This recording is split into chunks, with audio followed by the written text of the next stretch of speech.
On a quiet night in 2015, a young woman answered a phone call that lasted less than 2 minutes. When she hung up, she walked out of her home and vanished. Ananya Verma was 26 years old. She was a working professional who lived by a highly disciplined and predictable daily routine. Her pattern was rigid: the office in the morning, the gym in the evening, and then straight back to her apartment. She spoke to her friends and family daily and had no known enemies or hidden conflicts. For someone with such a stable life, there was no obvious reason for her to simply walk away. The final timeline of her evening is remarkably precise. At 8:45 p.m., Ananya arrived home safely. At 9 o'clock, she ate dinner and had a routine phone conversation with her mother. Minutes later, she sent a text message to a friend to confirm they were still meeting the next day.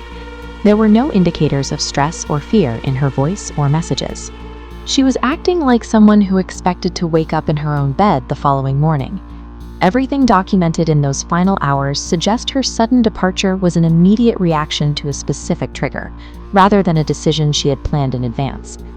At 9:17 p.m., that trigger arrived in the form of a call from an unknown number. This timeline tracks the disruption. The call lasted exactly 1 minute and 42 seconds, a very narrow window for someone to convince her to leave her apartment at night. When investigators checked the logs, they found the call came from an untraceable source. The caller used a fake, unregistered SIM card. A SIM card is the chip that connects a phone to a cellular network.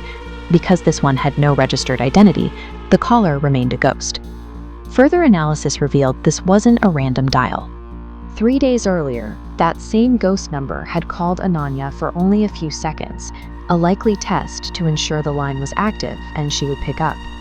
At 9:26 p.m., CCTV footage showed Ananya walking out of her building. She looked calm. She carried no bags or luggage, only her phone. The combination of the burner SIM and the preliminary test call points to a calculated effort to manipulate Ananya into leaving her home. Later that night, a taxi driver picked up a woman matching Ananya's description near her apartment.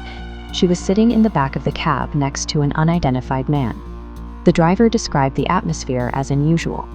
The two passengers sat in total silence for the entire duration of the trip, with no conversation or eye contact.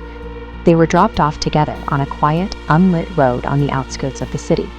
After they stepped out of the car, the driver never saw them again.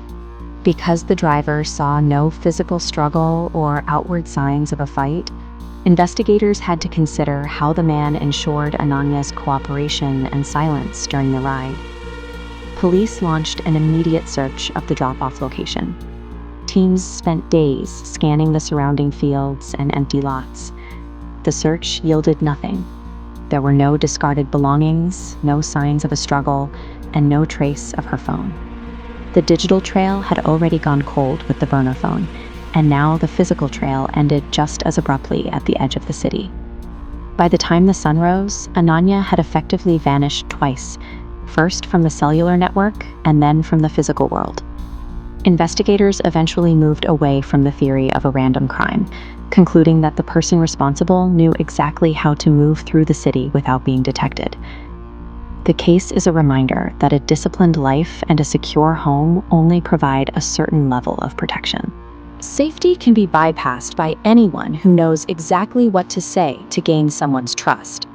Years later, the owner of the unknown number and the man in the